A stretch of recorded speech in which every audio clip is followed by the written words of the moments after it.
friends, welcome to Tech Tutor Tamil channel. இன்னைக்கு நம்ம வீடியோல என்ன பார்க்க போறோம்னா ஜாவால இன்டர்ஃபேஸஸ்ல எப்படி வந்து default methods and static methods create பண்றதுன்னு தான். ப்ரீவியஸ் வீடியோஸ்ல வந்து இன்டர்ஃபேஸஸ்னா என்ன, அதை வச்சு எப்படி வந்து ஒரு மல்டிபிள் இன்ஹெரிட்டன்ஸ் வந்து நம்ம ஜாவால அச்சீவ் பண்றதுன்னு பார்த்தோம். இந்த வீடியோல ஒரு பிரசன்டேஷன்ல டிஃபால்ட் மெத்தட்ஸ் எப்படி கிரியேட் பண்றது, ஸ்டாட்டிக் மெத்தட் எப்படி கிரியேட் பண்றது, எதுக்காக இந்த கான்செப்டை இன்ட்ரோடியூஸ் பண்ணாங்கன்றத பார்த்துடலாம். அதுக்கடுத்து சப்சிக்வெண்டா வந்து ஒரு ப்ரோக்ராம்ல வந்து எப்படி நம்ம இம்ப்ளிமெண்ட் பண்றதுன்னு பார்க்கலாம். வீடியோ வந்து ஸ்கிப் பண்ணாம பார்த்தீங்க அப்படின்னா ஜாவால வந்து ஏன் ஸ்டாட்டிக்ஸ் அண்ட் டிஃபால்ட் மெத்தட் வந்து இன்டர்ஃபேஸில் யூஸ் பண்ணுறோம் அப்படின்றது வந்து உங்களுக்கு டீட்டெயில்டாக புரியும். ஓகே ஃப்ரெண்ட்ஸ், இந்த ப்ரெசன்டேஷனில் வந்து default methods and static methods சின்டாக்ஸும் அதை எதுக்காக வந்து ஜாவாவில் இன்ட்ரடியூஸ் பண்ணாங்கன்னு பார்த்துடலாம். ஃபர்ஸ்ட் ஆஃப் ஆல் ஜாவா 7 வரைக்கும் இதை நீங்கள் யூஸ் பண்ண முடியாது. ஜாவா 8க்கு அப்புறம் தான் இதை இன்ட்ரடியூஸ் பண்ணாங்க ஃபர்ஸ்ட் திங். அதே போல் இப்போ இந்த இன்டர்ஃபேஸ் பார்த்தீங்க அப்படின்னா இதில் வந்து ஒரு அப்ஸ்ட்ராக்ட் மெத்தட் இருக்குது, அதுக்கப்புறம் ஒரு டிஃபால்ட் மெத்தட் இருக்குது. டிஃபால்ட் மெத்தோட சின்டாக்ஸ் பார்த்தீங்கன்னா டிஃபால்ட்ன்ற கீவேர்டு யூஸ் பண்ணணும். அதுக்கப்புறம் அஸ் யூஷுவல் உங்களோட method return type, method name and method body. இதுதான் வந்து இப்போ எதுக்காக இந்த டிஃபால்ட் மெத்தட் இன்ட்ரடியூஸ் பண்ணாங்கன்னா, இப்போ ஜாவாவோட இன்டர்ஃபேஸை பொறுத்த வரைக்கும் ஜாவா 7 வரைக்கும் அப்ஸ்ட்ராக்ட் மெத்தட் மட்டும்தான் இருக்கும். நீங்கள் எந்தெந்த கிளாஸ்லாம் இம்ப்ளிமெண்ட் பண்ணுதோ அது வந்து கண்டிப்பாக அதுக்குரிய இம்ப்ளிமெண்டேஷனை வந்து ப்ரொவைட் பண்ணணும். இப்போ எக்ஸாம்பிள் ஒரு அப்ளிகேஷனில் வந்து ஒரு 100 கிளாஸஸ் இருக்குது, அது வந்து ஆல்ரெடி ஒரு இன்டர்ஃபேஸை வந்து இம்ப்ளிமெண்ட் பண்ணியிருக்கு. இப்போ நீங்கள் புதுசாக ஒரு இன்னொரு மெத்தட் ஆட் பண்ணிங்கன்னா அந்த 100 கிளாஸஸுமே வந்து அதை வந்து இம்ப்ளிமெண்ட் பண்ணணும். ஈவன் தோ டம் இம்ப்ளிமெண்டேஷனாச்சும் கொடுக்கணும். அப்போ பார்த்தீங்கன்னா இது வந்து ஒரு பாட்டில் நெக் மாதிரி தான் இருக்குது. ஸோ இதை அவாய்ட் பண்ணுறதுக்காக தான் ஜாவாவில் என்ன பண்ணாங்க அப்படின்னா டிஃபால்ட்ன்ற ஒரு மெத்தட் வந்து நம்ம இன்டர்ஃபேஸ் லெவலில் இன்ட்ரடியூஸ் பண்ணிடலாம். இப்போ நீங்கள் இன்ட்ரடியூஸ் பண்ணீங்கன்னா இதை எல்லா கிளாஸஸும் இம்ப்ளிமெண்ட் பண்ணணும் அவசியம் இல்லை. டிஃபால்ட் மெத்தட் வந்து உங்கள் இன்டர்ஃபேஸ் லெவலில் இருக்கும். சப்போஸ் அவுட் ஆஃப் 100 கிளாஸஸில் வந்து ஃபியூ கிளாஸஸ் வந்து இதை ஓவர் ரைட் பண்ணணும்னு நினைச்சாலும் ஓவர் ரைட் பண்ணிக்கலாம். இதுதான் வந்து main advantage of default methods. இந்த கான்செப்ட்டுக்கு பேர் என்னன்னா பேக்வேர்ட் காம்பேட்டபிலிட்டி. அப்படின்னா என்னன்னு பார்த்தீங்கன்னா நம்ம புதுசாக பண்ணுற ஒரு சேஞ்சஸ் வந்து எக்ஸிஸ்டிங் அப்ளிகேஷனை வந்து டிஸ்டர்ப் பண்ணக்கூடாது. இதுதான் வந்து பேக்வேர்ட் காம்பேட்டபிலிட்டி. ஃபைன். அடுத்து வந்து ஸ்டாட்டிக் மெத்தட். ஸ்டாட்டிக் மெத்தோட சின்டெக்ஸ் பார்த்தீங்கன்னா ஸ்டாட்டிக் அப்படின்ற keyword, method return type and method name and method implementation. Static method வந்து எதுக்காக இன்ட்ரடியூஸ் பண்ணாங்க அப்படின்னு பார்த்தீங்கன்னா, இப்போ நீங்கள் இங்கே டிஃபைன் பண்ணுற இன்டர்ஃபேஸில் டிஃபைன் பண்ணுற மெத்தடை வந்து சைல்ட் கிளாஸ் வந்து ஓவர் ரைட் பண்ணக்கூடாது. இப்போ ஒரு இன்டர்ஃபேஸில் வந்து நம்ம டிஃபைன் பண்ணுறதை வந்து எந்த சைல்ட் கிளாஸும் வந்து சேஞ்ச் பண்ணக்கூடாதுன்னு நினைக்கிறப்ப தான் வந்து நம்ம ஸ்டாட்டிக் மெத்தட் வந்து நம்ம யூஸ் பண்ணுவோம். ஸ்டாட்டிக் மெத்தட் வந்து எப்படி கிளாஸை வச்சு கிளாஸ் நேமை வச்சு கால் பண்ணுறோமோ அதே போல் தான் இன்டர்ஃபேஸ் நேமை வச்சு நம்ம ஸ்டாட்டிக் மெத்தடை கால் பண்ணிக்கலாம். நீங்கள் அதுக்கு வந்து ஒரு ஆப்ஜெக்டோ இன்ஸ்டன்ஸோ வந்து கிரியேட் பண்ணணுன்ற அவசியம் இல்லை. ஓகே ஃப்ரெண்ட்ஸ், இதுதான் வந்து syntax and concept behind static methods and default method. நம்ம சப்சிக்வெண்ட் ப்ரோக்ராமில் வந்து இதை எப்படி இம்ப்ளிமெண்ட் பண்ணுறதுன்னு நம்ம பார்க்கலாம். ஓகே ஃப்ரெண்ட்ஸ், இப்போ நம்ம சாம்பிள் ப்ரோக்ராம் வந்து பார்த்துடலாம். சாம்பிள் ப்ரோக்ராமுக்கு வந்து நான் ஃபஸ்ட்டு என்ன பண்ணியிருக்கேன்னா ஒரு பேக்கேஜ் வந்து கிரியேட் பண்ணியிருக்கேன், டிஃபால்ட் அண்ட் ஸ்டாட்டிக்னு. இதில் வந்து நான் ஃபஸ்ட்டு வந்து அக்கௌண்ட் அப்படின்ற ஒரு இன்டர்ஃபேஸ் வந்து கிரியேட் பண்ண போகிறேன்.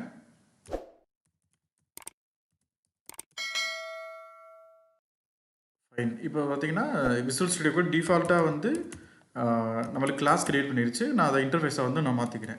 ஃபைன். இப்போ இன்டர்ஃபேஸ் வந்து கிரியேட் பண்ணியாச்சு. இதில் நான் ஃபஸ்ட்டு வந்து என்ன கிரியேட் பண்ண போகிறேன் அப்படின்னா ஒரு டிஃபால்ட் மெத்தட் வந்து கிரியேட் பண்ண போகிறேன். டிஃபால்ட் இந்த மெத்தட் வந்து டபுள் வந்து ரிட்டர்ன் பண்ண போது இந்த மெத்தட் பார்த்திங்க அப்படின்னா கால்குலேட் இன்ட்ரெஸ்ட் ரேட் அப்படின்றது தான் பண்ண போகிறேன். கால்குலேட் இன்ட்ரெஸ்ட்னு வச்சுக்கலாம். இந்த கால்குலேட் இன்ட்ரெஸ்ட்ன்றது தான் நம்ம டிஃபால்ட் மெத்தட். இதுக்கு 2 ஆர்குமெண்ட் வந்து நான் பாஸ் பண்ண போகிறேன். ஒன்று பார்த்தீங்கன்னா எப்பயுமே வந்து அமௌண்ட் வந்து நம்ம டபுள்ன்ற டேட்டா டைப் தான் யூஸ் பண்ணணும். அதே போல் இன்ட்ரெஸ்ட் ரேட் என்னெல்லாம் ஃப்ளோட்டிங் பாயிண்டில் வருதோ அதெல்லாம் நீங்கள் வந்து டபுள்ஸ் யூஸ் பண்ணிக்கோங்க. இப்போ இது என்ன ரிட்டர்ன் பண்ண போதுன்னா அமௌண்ட் ரேட்டு. இப்போ நான் ரேட்டை வந்து 100, நான் ரேட்டை வந்து நான் டெசிமலாகவே கொடுத்துட்றேன். ஸோ எக்ஸாம்பிள் 5% 0.005 கொடுக்க போகிறேன். ஃபைன், எவ்வளோதான். இப்போ நம்ம வந்து டிஃபால்ட் மெத்தட் வந்து கிரியேட் பண்ணியாச்சு. இதுக்கு சின்டாக்ஸ் பார்த்தீங்கன்னா டிஃபால்ட்ன்ற கீவேர்டு யூஸ் பண்ணணும். அடுத்தது பார்த்தீங்கன்னா அஸ் யூஷுவல் மெத்தட் டிஃபைனேஷன் தான். நீங்கள் மெத்தட் பார்த்தீங்கன்னா ரிட்டர்ன் டைப் இருக்கும், மெத்தட் நேம், மெத்தட் பேராமீட்டர்ஸ், அடுத்து வந்து மெத்தட் லாஜிக். ஃபைன். இப்போ வந்து நம்ம ஒரு டிஃபால்ட் மெத்தட் கிரியேட் பண்ணியாச்சு. அடுத்து நான் ஸ்டாட்டிக் மெத்தட் வந்து நான் கிரியேட் பண்ணுறேன். ஸ்டாட்டிக் வந்து ஸ்டாட்டிக் கீவேர்ட்.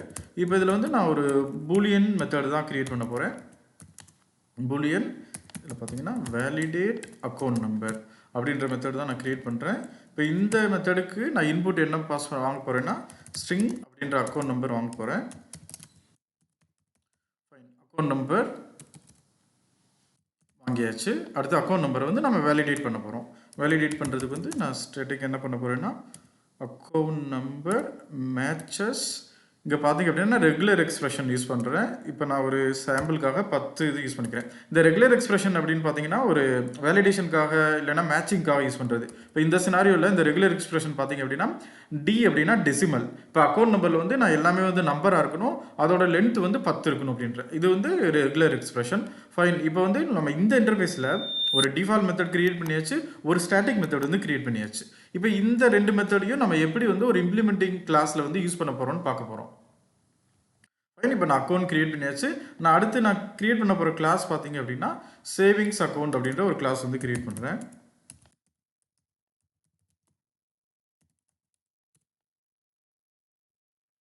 ஃபைன். இப்போ நான் சேவிங்ஸ் அக்கௌண்ட் அப்படின்ற கிளாஸ் வந்து கிரியேட் பண்ணிட்டேன். இந்த கிளாஸ் வந்து நம்ம கிரியேட் பண்ண இன்டர்ஃபேஸை வந்து இம்ப்ளிமெண்ட் பண்ண போகுது. பார்த்தீங்கன்னா இது இம்ப்ளிமெண்ட்ஸ் அக்கௌண்ட் அப்படின்றத இது பண்ணிடுச்சு. இப்போ நான் சில இதை மட்டும் நான் இதை மாற்றிட்டு நான் இது பண்ணுறேன். எக்ஸாம்பிள் வந்து அக்கௌண்ட் நம்பர் வந்து ஸ்ட்ரிங்காகவே இருக்கட்டும், டபுள் பேலன்ஸுக்கு பதில் தான் நான் அமௌண்ட்டுன்னு போட்டுக்கிறேன். ஃபைன். அதே போல் ப்ரைவேட் டபுள் ரேட் இது பண்ணிக்கிறேன். ஃபைன். அடுத்து வந்து நான் கன்ஸ்ட்ரக்டர் வந்து கிரியேட் பண்ண போகிறேன். பார்த்தீங்கன்னா கன்ஸ்ட்ரக்டர் வந்து கிரியேட் பண்ணியாச்சு. இப்போ இந்த கிளாஸில் என்ன எழுதியிருக்கோம் அப்படின்னா ஒரு கிளாஸ் கிரியேட் பண்ணியிருக்கேன். அது வந்து அக்கௌண்ட்ன்றதை இம்ப்ளிமெண்ட் பண்ணுது. அதில் வந்து 3 வேரியபிள் யூஸ் பண்ணியிருக்கேன். ஒன்று account number, amount and rate. அதை வந்து நான் கன்ஸ்ட்ரக்டர் வச்சு நான் இனிஷியல் பண்ணிட்டேன். ஃபைன்.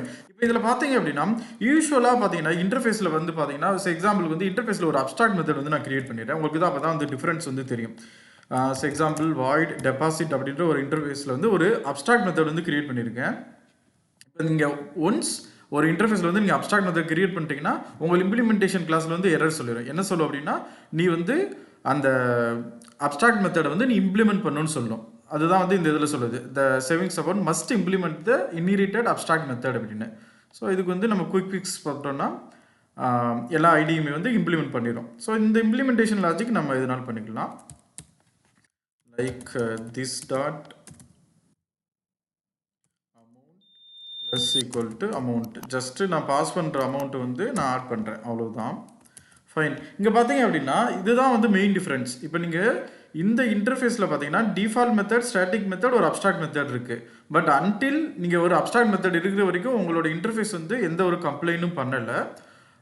பட் ஒரு அப்ஸ்ட்ராக்ட் மெத்தட் இருக்குன்னா அதை கண்டிப்பாக நம்ம இம்ப்ளிமெண்ட் பண்ணணும். ஃபைன். இப்போ வந்து இதில் எப்படி வந்து இந்த அப்ஸ்ட்ராக்ட் மெத்தட் அண்ட் டிஃபால்ட் மெத்தடை வந்து நம்ம எப்படி யூஸ் பண்ணலான்னு பார்க்கலாம்.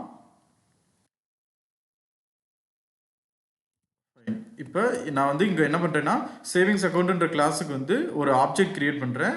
இங்கே வந்து நான் கன்ஸ்ட்ரக்டரை வச்சு நான் இனிஷியலைஸ் பண்ணுறேன். இங்கே இனிஷியலைஸ் பண்ணுறேன்னு பார்த்தீங்கன்னா account number, amount and rate of interest வந்து நான் கொடுக்குறேன். இங்கே வந்து நான் டெபாசிட்ன்ற மெத்தடை கால் பண்ணுறேன், அக்கௌண்ட் டாட் டெபாசிட் அப்படின்னு. அதே போல் not static method default method எப்படி கால் பண்ணுறோன்னு பார்க்கலாம். அக்கௌண்ட் அந்த ரெஃபரன்ஸ் டாட் கால்குலேட் இன்ட்ரெஸ்ட்னா நம்ம டிஃபால்ட் மெத்தடை வந்து கால் பண்ணிடுறோம். ஃபைன். டிஃபால்ட் மெத்தடை கால் பண்ணுறோம். அதுக்கப்புறம் இங்கே ஸ்டாட்டிக் மெத்தட் எப்படி கால் பண்ணணும்னா நம்ம அஸ் யூஷுவல் தான். இப்போ கிளாஸில் இருக்க ஸ்டாட்டிக் மெத்தடை நம்ம எப்படி கால் பண்ணுவோம், class name dot method name use பண்ணுவோம். அதே போல் தான் இங்கேயுமே பார்த்தீங்கன்னா interface name dot validate account number அதை கால் பண்ணிங்கன்னா உங்களுக்கு அந்த மெத்தட் வந்து கால் ஆயிரும். ஓகே ஃப்ரெண்ட்ஸ், இப்போ வந்து இதில் ஜஸ்ட்டு நம்ம ஒரு ஆப்ஜெக்ட் கிரியேட் பண்ணிவிட்டு அதை வந்து எப்படி கால் பண்ணுறதுன்னு தான் பார்த்துருக்கோம். நான் ஒரு சிஸ் அவுட் போட்டு உங்களுக்கு ஜஸ்ட்டு ஒரு பிரிண்ட் அவுட் ப்ராப்பராக காட்டுறதுக்காக தான் போடுறேன். ஃபைன். ஓகே ஃப்ரெண்ட்ஸ், இப்போ வந்து நம்ம சேஞ்ச் பண்ணிட்டோம். ஜஸ்ட் வந்து உங்களுக்கு ப்ரோக்ராமை நான் ரன் பண்ணி வந்து காமிச்சிடுறேன். அடுத்து வந்து நம்ம இதில் என்னென்ன சேஞ்சஸ் வந்து நம்ம பண்ணலான்னு பார்க்கலாம். Okay fine. இப்போ பார்த்தீங்க அப்படின்னா ப்ரோக்ராம் வந்து ரன் ஆகிட்டுருக்கு. ஓகே, இப்போ ப்ரோக்ராம் வந்து ரன் ஆகிடுச்சு. இதில் என்ன ஆகிருக்குன்னா ஃபர்ஸ்ட் வந்து நம்மளுக்கு வந்து இன்ட்ரெஸ்ட் வந்து கால்குலேட் ஆகிருக்கு. இன்ட்ரெஸ்ட் கால்குலேஷன் என்ன பண்ணிருக்குன்னா ஜஸ்ட் இந்த அமௌண்ட்டையும் இந்த ரேட்டையும் வந்து கால்குலேட் பண்ணுது. அதுதான் அங்கே வந்து பண்ணியிருக்கோம். அதே போல் அக்கௌண்ட் நம்பர் ஜஸ்ட் பிரிண்ட் பண்ணியிருக்கோம். அதே போல் அக்கௌண்ட் நம்பர் வேலிடா இன்வேலிடான்னு பார்க்குது. நம்ம எழுதிருக்கிற லாஜிக் ரெகுலர் எக்ஸ்பிரஷனில் நம்ம 10 டிஜிட்ஸ் பாஸ் பண்ணணும், எல்லாமே டிஜிட்டாக இருக்கணும். சப்போஸ் இப்போ 10 டிஜிட் போல் தான் ஒரு 9 டிஜிட் தான் நான் பாஸ் பண்ணுறேன் அப்படின்னா நான் ப்ரோக்ராம் ரன் பண்ணி காட்டுறேன். இப்போ பார்த்தீங்கன்னா நம்ம கேஸில் வந்து அக்கௌண்ட் நம்பர் ஃபால்ஸ்னு வரும். இங்கே பார்த்தீங்கன்னா அக்கௌண்ட் நம்பர் இஸ் வேலிடில் வந்து ஃபால்ஸ்னு வருது. ஏன்னா பார்த்தீங்கன்னா நம்ம 9 டிஜிட் தான் பாஸ் பண்ணுறோம். அதே போல் இந்த அக்கௌண்ட் நம்பரில் நம்பருக்கு போல் தான் நீங்கள் string number and string pass பண்ணாலும் எரர் வரும். பட் அது வந்து நம்மளோட ஃபோக்கஸ் கிடையாது. இப்போ எப்படி வந்து ஒரு static method and default method call பண்ணுறதுன்னு பார்த்துட்டோம். அடுத்து என்ன பண்ண போகிறோம் அப்படின்னா, இந்த இப்போ ஆல்ரெடி இங்கே கிரியேட் பண்ணியிருக்கிற டிஃபால்ட் மெத்தடை வந்து உங்கள் இந்த கிளாஸில் வந்து நீங்கள் ஓவர் ரைட் பண்ணிக்கலாம். அந்த லாஜிக் தான் இப்போ பண்ண போகிறோம்.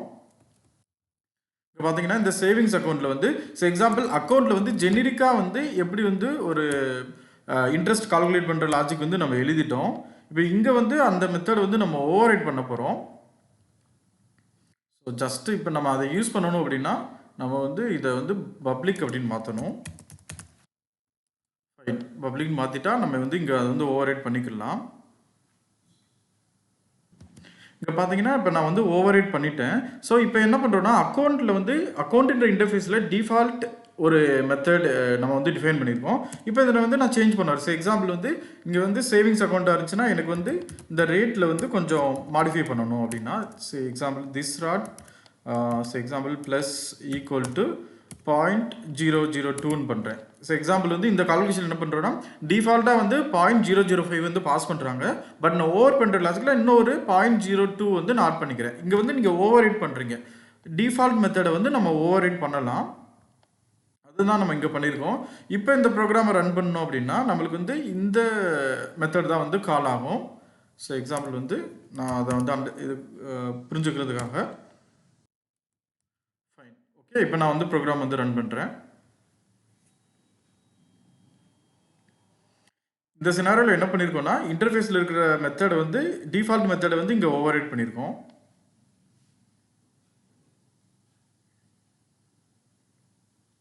இங்கே பார்த்தீங்கன்னா எந்த மெத்தட் கால் ஆயிருக்குன்னு பார்த்தா இன்ட்ரெஸ்ட் கால்குலேட் பண்ணுறப்ப நம்ம கால்குலேட் இன்ட்ரெஸ்ட் கால் பண்ணோம் அப்படின்னா நம்மளுக்கு வந்து இந்த சைல்ட் கிளாஸில் இருக்கிற மெத்தட் தான் வந்து கால் ஆயிருக்கு. அப்போ என்னென்னா நீங்கள் இன்டர்ஃபேஸில் இருக்கிற டிஃபால்ட் மெத்தடை உங்கள் சைல்ட் கிளாஸில் வந்து ஓவர் ரைட் பண்ணிக்கலாம். ஃபைன். இப்போ நான் வந்து ஸ்டாட்டிக் மெத்தடை ஓவர் ரைட் பண்ண ட்ரை பண்ணுறேன். பட் என்ன ஆகுதுன்னு நம்ம பார்க்கலாம்.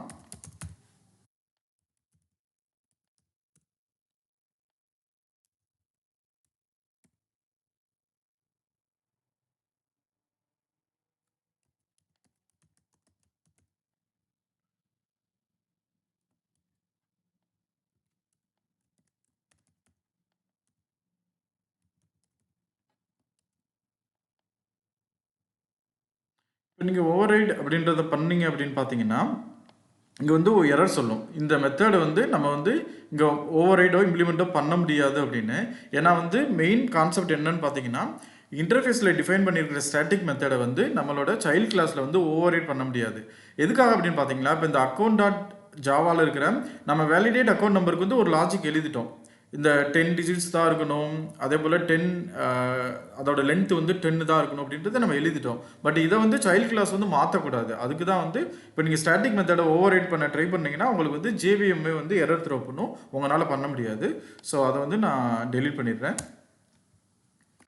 ஓகே ஃப்ரெண்ட்ஸ், இப்போ பார்த்தீங்கன்னா நம்ம இன்றைக்கி நான் கவர் பண்ண நினச்சது என்னென்னா ஒரு அக்கௌண்ட்ன்ற இன்டர்ஃபேஸ், அதில் வந்து ஒரு டிஃபால்ட் மெத்தட், ஒரு ஸ்டாட்டிக் மெத்தட், ஒரு அப்ஸ்ட்ராக்ட் மெத்தட் இருக்குது.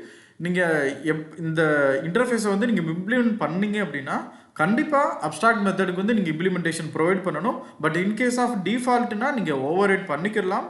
பட் ஸ்டாட்டிக் மெத்தடை நீங்கள் ஓவர் ரைட் பண்ண முடியாது. இவ்வளோதான் டிஃப்ரென்ஸ்.